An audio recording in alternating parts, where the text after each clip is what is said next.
asked to do a flip through of some of my art journals. And I thought I would do this both for the students in my classes, but also to show, the world some things. I'm not going to go into a lot of detail, so if there is personal content in the imagery, then that's for me to know, but I thought I could share a flip through of the books in progress right now. So this one did start in 2020, and I love stickers. This is by my good friend Jane Star Wells, and I like to start in that frontispiece of the book where the end papers are and put in some stickers and collage in some things. So the first couple pages had a lot of written material, but I've got the moons for the year, playing with watercolor and spray inks, and I try and do a page in my art journal for the full moon and the new moon each month. That does not always work, but I like to have reference to, there was an eclipse. This was when the year of the rat started for Chinese New Year, so I like to reference those things kind of in that collage of images, if possible. Some pages got to a point and didn't get further. This was a beautiful piece out of a magazine. And then this, the goddess Kuan Yin sitting in a lotus, but nothing else happened. And so maybe I'll come back to that someday, and maybe not. But I love the bright colors, so when I flip through, it's pretty exuberant. It seems joyous. So again, full moon and new moon, referencing an Alphonse Mucha image, because that's fun like that. And at this point, I was doing a lot of work with watercolors and a lot of playing and speckling and intense colors and a lot of the, for me, very slow and mindfulness that comes with the watercolor practice. This was towards the start of the pandemic at the beginning of lockdown, so in a way it was a prayer to Hygeia, the goddess of health. We've got a full moon. This image developed into a sculpture, which is currently at the Palette and the Page Gallery. And they're still occasionally writing. That was a new moon. A little reference to ancient Egypt with the scale and the heart and the feather of truth.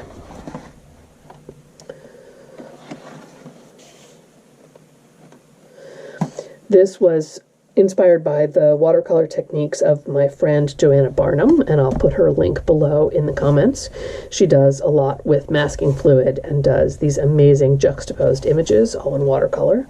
So the masking fluid was definitely her technique that I was borrowing. This piece I did a short video of when I first did the piece, and it did spark the interest that eventually evolved into my mixed media classes. And there's a lot of symbolism with the butterfly and the snake both being going through metamorphosis and being symbols of transformation. Promise to transform. This is just covered to protect it. It was an exercise for a class that I was taking. It was working in gouache, doing a fox. So that was very much in the style of the teacher because we were learning the techniques. While I love the subject matter, it's not my style, so I want to give that disclaimer. Yeah, stenciling, collaging, image transfers, definitely some of the foundation techniques that I teach in my classes. And again, another page that didn't get finished. This was kind of a contrast, obviously, dark and light, but, we'll see if I come back to that someday.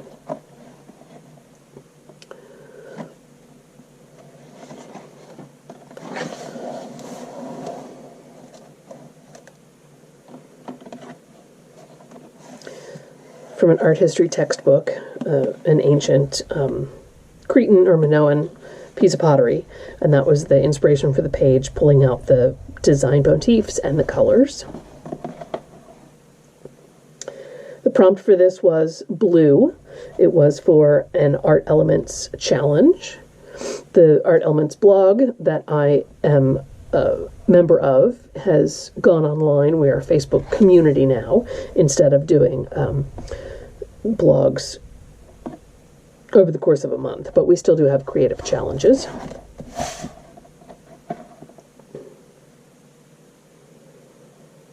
Definitely very different from the early watercolor pieces. There's a lot of gesso, there's a lot of paint smeared, there's a lot of work with a palette knife, so it's a different kind of style visually, but also a different kind of satisfaction in the kind of tangible interaction with the materials.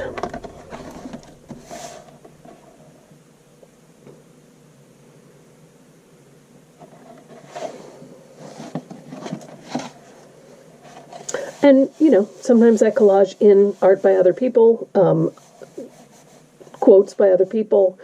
This is by Thalia Took, who is a goddess and tarot-inspired artist who I adore. So yeah, I should make note of who the artwork belongs to. I have her quote here, I have his quote there, so I'm remiss on not having the artist of that piece written down. So now we're getting into some of the initial pages for my examples and my videos in teaching class. And we were working with different motifs throughout the different lessons. So keys being one of them, obviously. You can see this series with multiple pages involving keys. But I'm still working in watercolor, and I'm still working on my own work, even though I'm doing quite a lot of teacher samples and pages related to the class themes.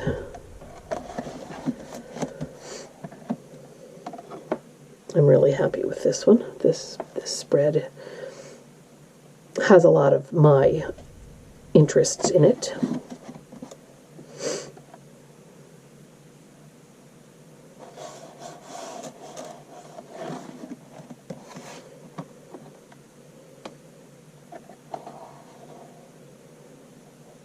And I've become quite a fan of the double page spread.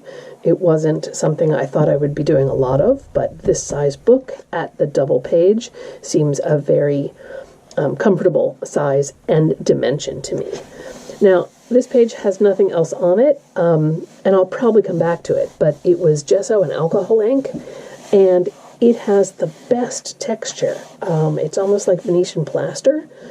So I kind of just love it like it is, but I do see a phoenix in the marks on this page, so if I come back to it, I'll definitely try and pull that out a little bit.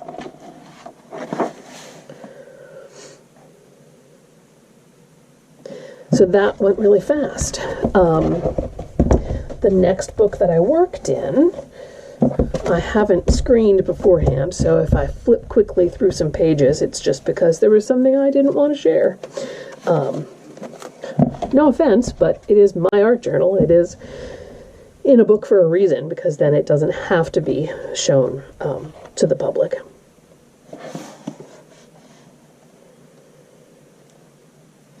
The text on this page is The Forest by Nikita Gill.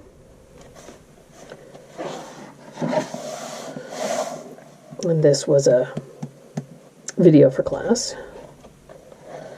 So the class that I teach, Sparking Creativity, well, the full title, Art Journal with Jenny, Sparking Creativity, is going to run a couple times a year. It's a 6-week intensive, and it pairs a symbol or an icon with techniques that are taught that week. So it gives you a starting point, you know, a symbol to work with, but it also gives you techniques to try out. And I think it's really gotten a lot of people started on the art journaling journey.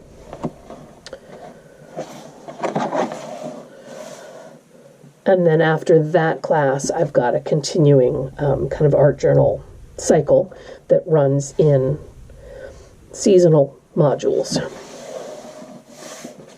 This was for the Art Elements Challenge again. We do a creative challenge every month, and this month it was mushroom.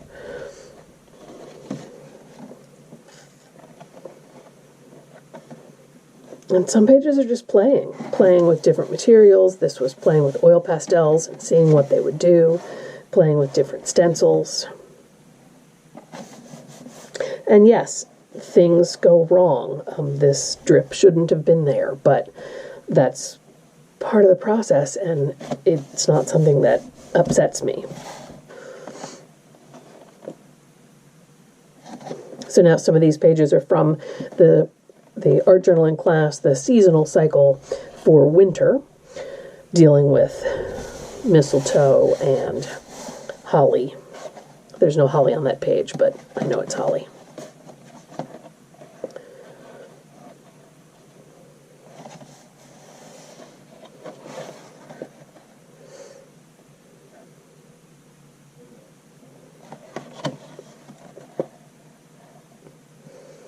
Some things are simple, and some things are very symbolic and very mythical.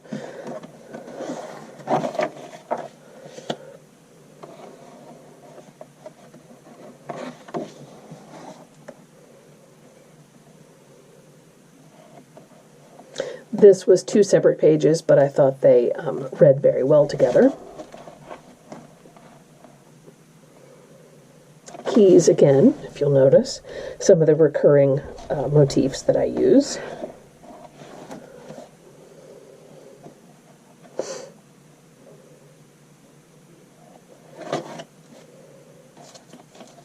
And I'll put in a piece of butcher paper or wax paper if I think there's something that might stick. I don't think that's going to be really sticky. I can take that page out. It's a quote by Georgia O'Keeffe.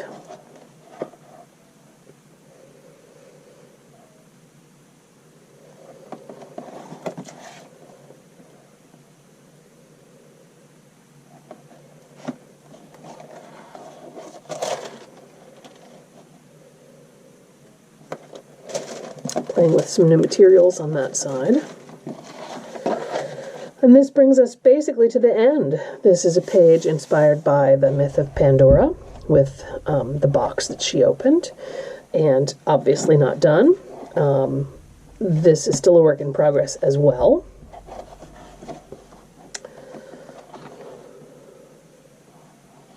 Yep, that's bleed over from the next page. And the last page. Even printing on the end paper. So that's a look at my current 2 art journals. I have the next one started. I'm trying the soft cover by the same company, the Strathmore 500 series. And I didn't realize the soft cover was a little bit smaller. That might have just been a mistake when I ordered it. So we'll see. It might not be quite big enough for the things that I've gotten used to doing, the size I've gotten used to working. But I've started it. I've got an Athena page in progress here. So yeah, I'm going to turn off this video and get to work. Thanks for taking a minute out of your day to take a look.